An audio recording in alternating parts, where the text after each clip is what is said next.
राधे राधे दोस्तों, आप सभी को अपरा एकादशी की ढेरों शुभकामनाएं।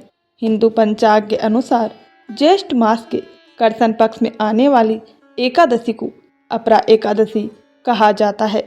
धार्मिक मान्यताओं में इस एकादशी का विशेष महत्व बताया गया है। अपरा का अर्थ होता है कि असीम, यानी जिसका कोई अंत ना हो। ऐसा माना जाता है कि इस दिन श्रद्धा और भक्ति के साथ किया गया व्रत, पूजा, जप, तप और दान अनंत गुना पुण्य प्रदान करता है। इस वर्ष ज्येष्ठ मास अत्यंत खास रहने वाला है, क्योंकि इस बार अधिक मास का संयोग भी बन रहा है। इसी कारण ज्येष्ठ का महीना लगभग 60 दिनों तक रहने वाला है। इस दौरान कुल 4 एकादशी व्रत पड़ेंगे। सामान्य ज्येष्ठ मास में आने वाली अपरा एकादशी और निर्जला एकादशी के साथ अधिक मास में पड़ने वाली पद्मिनी और परम एकादशी भी इसी महीने में आएगी। आज की इस वीडियो में हम आपको बताएंगे अपरा एकादशी की सही तिथि, शुभ मुहूर्त, व्रत देखने का दिन, द्वादशी तिथि और पारण के समय के बारे में। ज्येष्ठ कृष्ण पक्ष की एकादशी तिथि 12 मई मंगलवार को दोपहर 2:53 से प्रारंभ होगी और 13 मई बुधवार को दोपहर 1:30 तक रहेगी।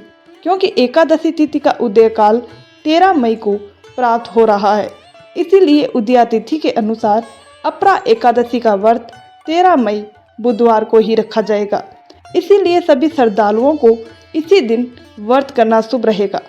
इसके बाद द्वादशी तिथि 13 मई बुधवार को दोपहर 1:31 से शुरू होकर 14 मई गुरुवार को सुबह 11:20 तक रहेगी। द्वादशी तिथि प्रारंभ होते ही हरिवासर का समय भी आरंभ हो जाएगा। शास्त्रों में हरिवासर को अत्यंत पुण्यदायक माना गया है। इस दौरान भगवान विष्णु के मंत्रों का जाप, भजन, कथा, श्रवण और कीर्तन करना विशेष फल प्रदान करता है। अपरा एकादशी व्रत का पारण 14 मई गुरुवार को सुबह 5:31 से सुबह 8:14 तक करना शुभ रहेगा। व्रत का पारण सदैव निर्धारित समय के भीतर ही करना चाहिए।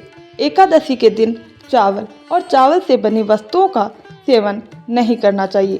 साथ ही इस दिन बाल, नाखून काटना और तुलसी के पत्ते तोड़ना भी वर्जित माना गया है। इसीलिए भगवान विष्णु के भोग के लिए तुलसी दल एक दिन पहले ही तोड़कर रख लेना चाहिए। मंगलवार को एकादशी तिथि शुरू होने से पहले तुलसी माता को जल अर्पित करके पत्ते तोड़े जा सकते हैं। इसके अलावा इस दिन अपनी श्रद्धा और सामर्थ्य के अनुसार दान करना भी अत्यंत पुण्यदायी माना गया है। कहा जाता है कि सच्चे मन से किया गया दान कभी व्यर्थ नहीं जाता। भगवान की कृपा से घर में सुख, शांति और समृद्धि बनी रहती है। श्रद्धा और नियम पूर्वक एकादशी व्रत करके द्वादशी तिथि में भगवान को भोग अर्पित कर प्रसाद ग्रहण करने से व्रत पूर्ण माना जाता है। उम्मीद है आपको यह जानकारी पसंद आई होगी। वीडियो अच्छी लगी हो तो इसे लाइक, शेयर और चैनल को सब्सक्राइब जरूर करें। धन्यवाद दोस्तों।